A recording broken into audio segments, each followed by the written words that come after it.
নমস্কাৰ মই কুলেন কলিতা আৰু আপোনালোকে চাই আছে টিএলএম আইডিয়াছ বাই কুলেন। আজি মই হাইস্কুলৰ ছাত্ৰ ছাত্ৰীসকলৰ বাবে গণিতৰ এটা নতুন টিএলএম লৈ আহিছোঁ আৰু সেইটো হৈছে এটা শংকু বা কোণৰ আয়তন আৰু এটা চিলিণ্ডাৰৰ আয়তনৰ মাজত কি সম্বন্ধ আছে তাক জানিব পাৰিম। আহক আমি এই টিএলএমটো চাওঁ। এই টিএলএমটোৰ কাৰণে প্ৰয়োজন হোৱা সামগ্ৰীসমূহ হৈছে এটা চিলিণ্ডাৰ আকৃতিৰ টেমা, এটা পেন, এখন কেঁচি, এখন যিকোনো আকৃতিৰ কাগজ, অলপ ডাঠ কাগজ হলে ভাল হয়, এটা সেলোটেপ মাৰিব পৰা মেচিন আৰু অলপমান ডাইল। মই ইয়াতে ডাইল লৈছোঁ, আপোনালোকে চাউল বা বালি এনেকুৱা ধৰণৰ গুড়ি বস্তু ল'ব পাৰে ইয়াত প্ৰমাণ কৰাৰ কাৰণে। প্ৰথমতে আমি এই টেমাটো ল'ম আৰু এই টেমাটো যিমান ওখ, ইয়াৰ যিখিনি হাইট আছে, এই সমানকৈ আমি এটা কোণ বনাম বা শংকু বনাম। শংকুটো বনাবলৈ আমি প্ৰথমতে কাগজটো কৰা এনেকৈ এটা শ্বেপ দি ল'ম। শ্বেপ দি আমি টেমাটোত ভৰাই দিম। এনেকৈ কৰাৰ মূল উদ্দেশ্যটো হৈছে আমাৰ যিটো শংকু আৰু চিলিণ্ডাৰৰ মাজৰ সম্বন্ধ, সেই সম্বন্ধটোত চিলিণ্ডাৰটোৰ যিমান ব্যাসাৰ্ধ বা ব্যাস, সেই ব্যাসটো কোণৰ ব্যাসৰ সমান হ'ব লাগিব আৰু তাৰে কাৰণে আমি কোণটো এনেকৈ বনাই ল'ম। এতিয়া আমি সেলোটেপ অলপ লৈ মাৰি দিম।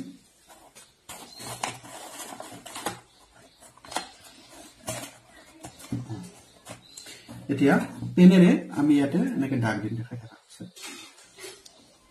পেনেৰে দাগ দিম। এই দাগটোক আমি কাটিব লাগিব।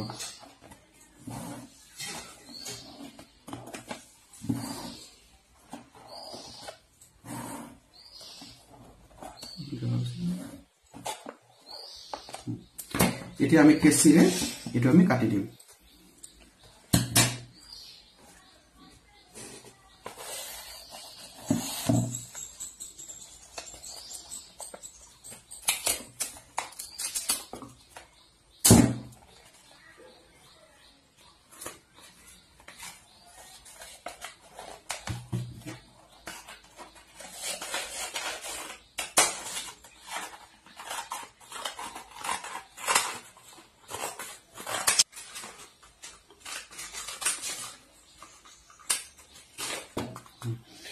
এই কোণটোৰ যিটো ব্যাসাৰ্ধ বা ব্যাস মানে ইয়াৰ পৰা সৌ মাজেৰে তৰা যিডাল ৰেখা থাকিব সেইডালকে ব্যাস বুলি ক'ব। এই ব্যাসটো আৰু আমাৰ এই চিলিণ্ডাৰটোৰ মাজৰ ব্যাসটোৰ সমান হ'ব লাগিব। আমি চাওঁ সমান হৈছেনে। এনেকৈ উভৰাই দিলে গম পাম যে ইয়াৰ ব্যাসটো চিলিণ্ডাৰৰ ব্যাস আৰু কোণৰ ব্যাসৰ সমান হৈছে আৰু ইয়াৰ উচ্চতাটো একেবাৰে সমান হৈছে। চাওক, এই চিলিণ্ডাৰৰ উচ্চতা আৰু কোণৰ উচ্চতাটো একে হৈছে। এনে কণ্ডিশ্যনত কোণৰ আয়তনটো চিলিণ্ডাৰৰ আয়তনৰ 3 ভাগৰ 1 ভাগ, বা উল্টাকে ক'লে চিলিণ্ডাৰৰ আয়তনটো কোণৰ আয়তনৰ 3 গুণ হয়। আমি পৰীক্ষাটো এনেদৰে কৰি চাব পাৰোঁ। প্ৰথমতে আমি এই ডাইলখিনি আমি কোণটোত এনেকৈ বাকি ল'ম।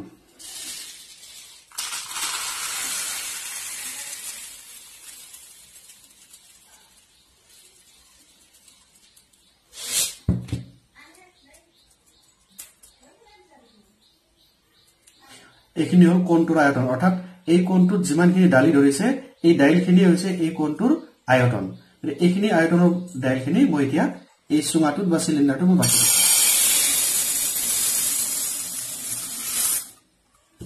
এবাৰ দিলো।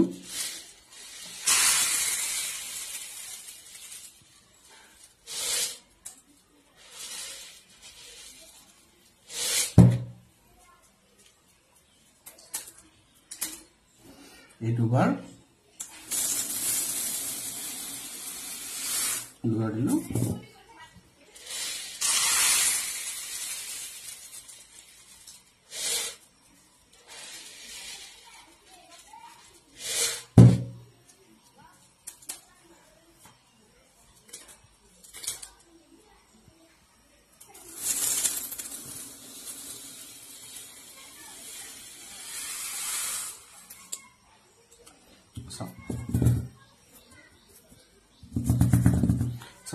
চিলিণ্ডাৰটো সম্পূৰ্ণ ভৰ্তি হৈ গৈছে, অৰ্থাৎ চিলিণ্ডাৰটোৰ যিখিনি আয়তন সেই আয়তনটো সম্পূৰ্ণ হৈছে।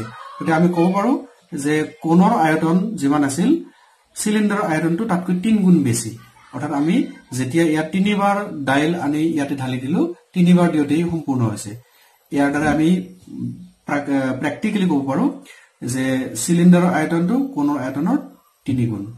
এইটো আছিল আমাৰ এটা সাধাৰণ পৰীক্ষা, যাৰ সহায়ত এটা কোণৰ আয়তন আৰু এটা সিলিন্ডাৰৰ আয়তনৰ মাজৰ পাৰ্থক্যটো অতি সহজতে দেখুৱাই দিব পাৰি ভিডিওটো চাই কেনে পালে যদি ভাল লাগিছে নিশ্চয় লাইক কৰিব সাবস্ক্ৰাইব কৰিব আৰু শেয়াৰ কৰিব সাবস্ক্ৰাইব কৰিলে আপোনালোকে মই ইয়াৰ পিছত আৰু কিবা ভিডিও বনালে প্ৰথমে আপোনালোকে সেই ভিডিওবিলাক চাব পাৰিব ধন্যবাদ